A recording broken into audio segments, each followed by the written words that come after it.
Протест за повисоки откупни цени и исплата на субвенциите за оризова арпа денеска во Облешево организираа производителите. Со земјоделска механизација ја блокираа едната коловозна лента на магистралниот пат Штип-Кочани, во намерата да се изборат за повисоки цени. Оризо треба да се движе од 40 до 45 оризова тарпа, а белиот од 80 до 90 денари. Што значи тоа? Ние имаме производна цена од 38 денари. Плюс 30% треба да не останат пари за да можеме просто репродукција да направиме. Тоа е целиот проблем. Владата неколку пати, еве на пети, беше обавестен и премиерот, беше и министерот за земјоделие. Значи комплетно сите беа обавестени да ме примат. Тие не најдоаат за сходно да не удостојат да разговараме.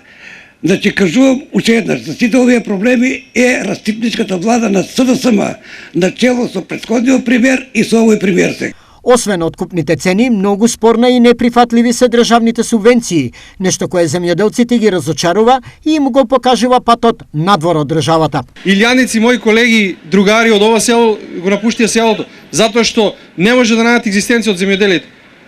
Ова село имаше 1000 и преку 1000 жители, денеска нема ни 500 жители. Вие сте млад човек, да не планирате и вие заедно со нив? Па ќе мора. Значи, по тој пат сите ќе појдеме. Но никој нема слух за тоа да го промовира, да застане зад земјоделците и да ги заштите. Срамота е ова. Оставени се луѓето на милост и немилост пред откупувачи, пред државата, пред извршители. Подршка на оризопроизводителите, освен овие несекојдневни протестанти, денеска дадоа и представници на лозарите од повеќе делови на државата. Пред нив и сите останати производители за неколку дена е почеток на овогодишниот гроздобер. Нивниот проблем, тврдат, тие е идентичен со оној на оризарите. Што сега ние произведуваме и нека сето што скапе трошковите, скапа водарина, скапа ѓубрево се, гроздето на кошта 14 динара производна цена, а фактички ние до ден денеска немаме заедничка средба, а бербата ќе почне од понеделник. Плюс не е исплатена зелената нафта.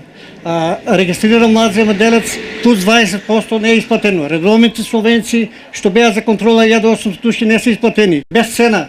Не планираме гроздето да го носи по минарите, планираме по патишта да ги блокираме, па додека не најдеме да седеме на заедничка маса и да најдеме некое решение. Од сега не може винарите, еве, како што најавуваат, некои сакат по 12 динара, а нас производната цена на кошта 14-15, фактички ние не може да обстанеме овака. Денешните протести доминираа со одлучност во намерите и итна средба со министерот за земјоделие Лјупчо Николовски, на кого му порачаа дека на нивните барања ќе треба да одговори најдоцна до идниот вторник. Во меѓувреме, во јавноста се огласи и министерот Николовски кој најави исплаќање на зостанатите субвенции, но проблемот со оризарите не го спомена. Од овој месец, согласно утврдената динамика, започнува исплатата на зостанатите обврски кон земјоделците. 2022 година ќе биде година во која државата до денар ќе расчисти со долговите према земјоделците, но и година во која за прв пат ќе започне авансна исплата на субвенциите, најпрво кај овоштарите. Се огласи министерот Николовски.